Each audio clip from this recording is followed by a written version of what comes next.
안녕하세요, 닥터벨입니다. 이전 영상에서 건강을 꽉 지키면서 살은 쭉쭉 빼는 식단, 운동, 간헐적 단식에 대해서 설명드렸는데요. 많은 분들이 원장님 근데 어떻게 하는지 당최 감이 안 잡혀요. 프로그램 문의가 너무 쇄도해서 이 프로그램 자세하게 알려드려야겠다 해서 준비한 게 바로 오늘 영상입니다. 보시기 전에 이전 영상을 꼭 돌아가셔서 조금은 공부해 오셔야 이번 영상 잘 따라오실 수 있거든요. 꼭 잘 봐주시고요. 자, 그럼 설명 시작하도록 하겠습니다.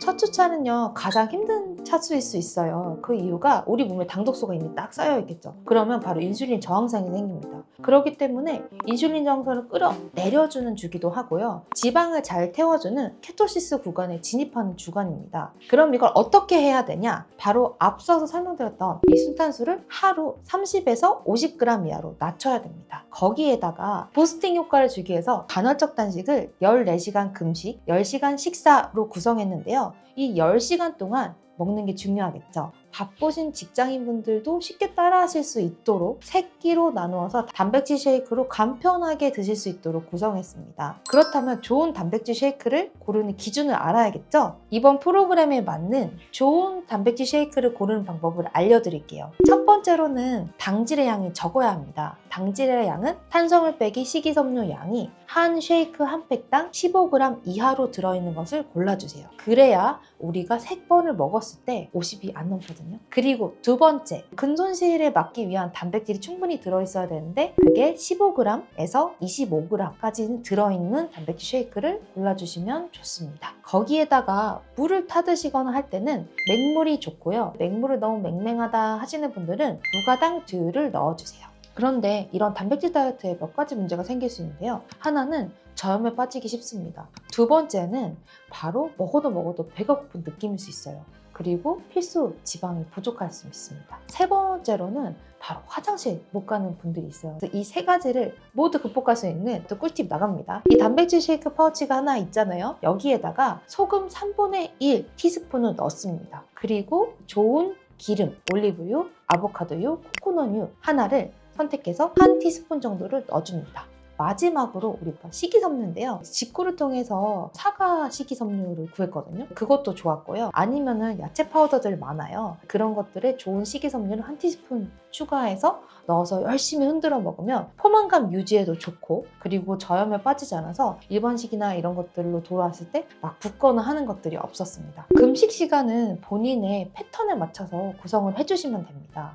저만 하더라도 7시에 퇴근을 해서 운동 열심히 한다면 집에 와서 단백질 쉐이크 하나 딱 먹었다. 그게 한 9시 정도 되거든요. 그러면 이 9시에 마지막 식사를 내가 했다 하면은 여기서부터 14시간, 다음날 11시간까지 금식을 잘 지켜주시면 됩니다. 10시간 지키려고 6시부터 금식해야 돼요 걱정하지 마시고요. 내 생활 패턴에 맞춰서 내가 마지막 식사에서 플러스 14시간 후에 식사를 한다 하고 편안하게 생각을 해주세요. 그런데 우리가 너무 늦게 식사를 하게 되면 위장들이 자면서 일을 하게 되잖아요. 숙면을 못 취할 수 있어요. 그렇게 되면 우리가 수면 부족으로 인해서 배가 더 고프거나 할 수 있거든요. 3시간에서 4시간 전까지에는 마지막 식사를 마친다. 요거는 꼭 약속해 주세요. 그리고 간혹 케토시스 구간에 진입을 하면서 두통이나 구역감이나 울렁거림, 어지러움 등 경미한 증상들이 생길 수 있어요. 근데 이런 증상들은 대부분 3일 정도 지나면 괜찮아지긴 하거든요. 그래도 내가 정 불편하고 힘들다 하시면 4일차에는 2주차 식단을 먼저 땡겨서 해주셔도 좋습니다.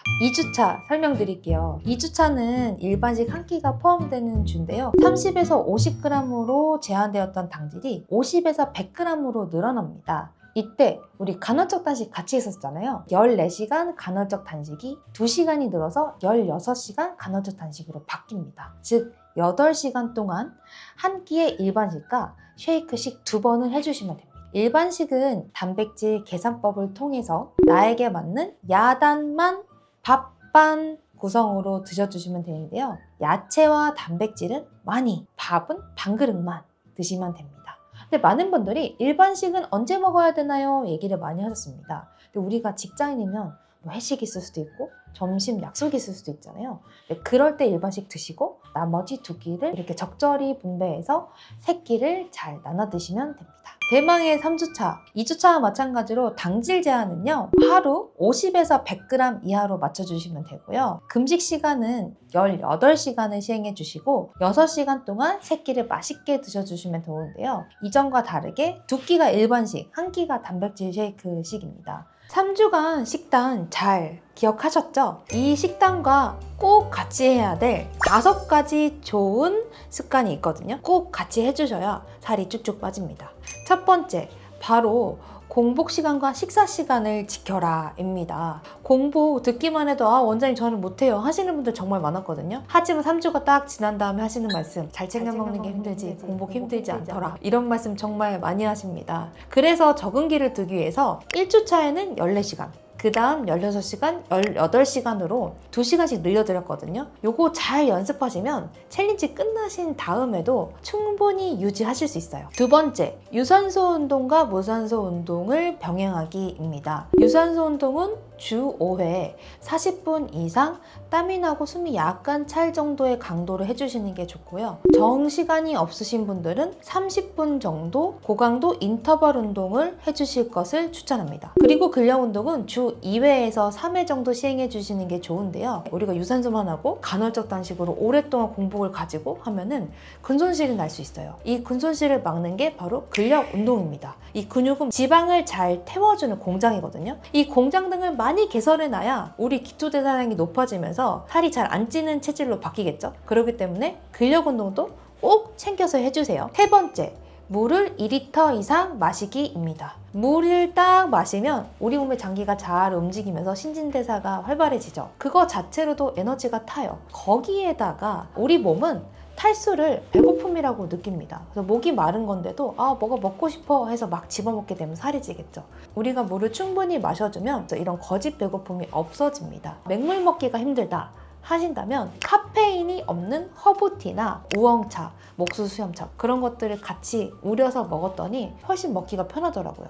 단 2가지 주의할 점은 당류가 들어있어 달달한 무언가를, 가루들을 타서 드시면 안 됩니다. 두 번째로는 카페인이 들어가 있는 것들은 피해주세요. 왜냐면 카페인은 탈수를 만들기 때문에 애써 먹었던 물이 다 빠져나가는 거거든요. 그렇기 때문에 카페인이 없는 티 종류를 이용해 주시면 좋습니다. 네 번째, 수면을 7시간에서 8시간 이상을 지킨다입니다. 우리가 수면이 부족하게 되면 우리 몸은 스트레스 상황으로 인지를 해요. 그래서 코티솔이 막 나옵니다.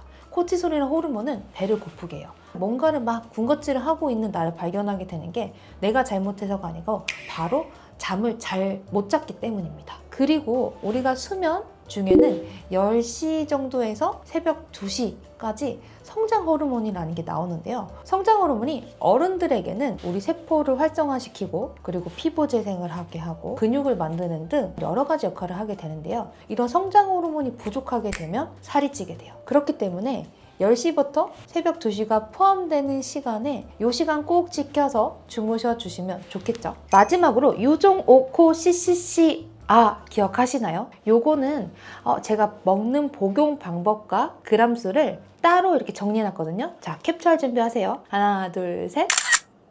3주 동안 절대 드시면 안 되는 5가지 음식이 있습니다. 꼭 기억하셔서 이 음식은 피하셔야 해요. 첫 번째, 액상과당과 설탕이 들어있는 음식입니다. 이것들은 달달한 음료에 정말 많이 들어있어요. 주스, 청량음료, 무슨 맛 우유나 달달한 두유 등에 들어있고요. 커피 믹스 많이 들어있겠죠. 그리고 달달한 군것질류 있어요. 사탕, 초콜릿, 빵, 케이크 등등 이런 것들을 영양성분표에서 딱 보고 설탕, 액상과당 들어있다. 이건 무조건 피하셔야 됩니다. 두 번째는 트랜스 지방입니다. 트랜스 지방은 대부분 튀긴 것들 있잖아요. 도넛이나 튀김들에 많이 들어있고요. 케이크, 팝콘 이런 것들이 들어있으니까 피해 주셔야 되는데요. 이런 트랜스 지방이 우리 몸에 들어오면 나쁜 콜레스테롤로 변하면서 우리 혈관을 꽉꽉 막을 수 있어요. 그러면 고지혈증이나 고혈압, 성인병들 만들 수 있기 때문에 이런 음식들은 피해 주시는 게 좋습니다. 다음으로는 밀가루가 들어있는 음식은 피해 주세요. 빵, 떡, 면 아시죠? 얘네들은 우리 몸속에 들어오면 혈당 스파이크를 팍 만듭니다. 그럼 뭐가 되죠? 다 살이 되죠.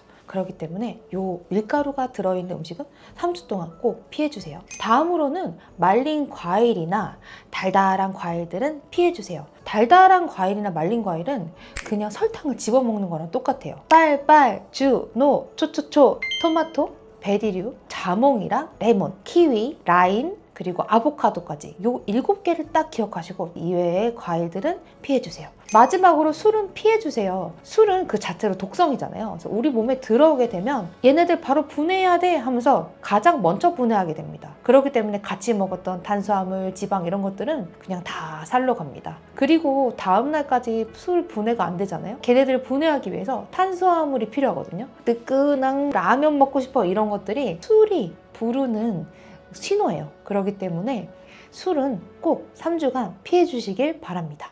자, 3주간 이 닥터벨 습관 챌린지 프로그램으로 우리 챌린저분들이 얼마나 변화된지 궁금하시죠? 결과가 궁금하시다면 꼭 다음 편에 놀러와 주세요. 습관 챌린지 프로그램이나 식단에 대해서 아니면 좋은 습관에 대해서 궁금하신 점이 있다면 댓글로 남겨주세요. 여러분, 우리 또 만나요. 안녕.